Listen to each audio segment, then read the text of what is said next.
বন্ধুরা সবাইকে স্বাগতম। আজকে একটি নতুন ভিডিও টিপস আপনাদের দেখাবো। এই টিপসটির মাধ্যমে আপনাদের অনেক ভালো একটা উপকার হবে। যেমন আপনারা অনেকে ইয়ারপড ব্যবহার করেন অথবা ইয়ারফোন ব্যবহার করেন। তো কিছুদিন করার পর দেখা যায় কি যে কোনো একটি হয় ডিস্টার্ব হয়, একটি বাজে আরেকটি বাজে না। অর্থাৎ ইয়ারফোনেও একই সমস্যাটা হয়। তো আমরা মনে করি কি যে আমাদের হয়তো 3.5 যেটা ডিস্টার্ব হয়েছে, আসলে এমন কিছুই না।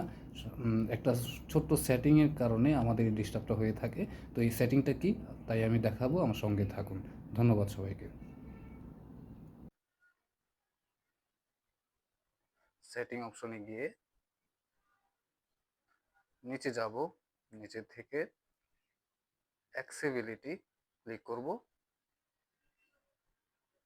এখান থেকে hearing and enhancement hearing and এনহ্যান্সমেন্টে ক্লিক করব।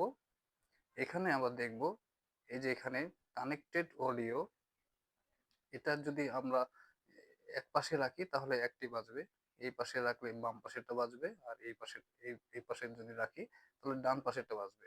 অর্থাৎ একটি কানের ফোন বাজবে আর একটি বাজবে না।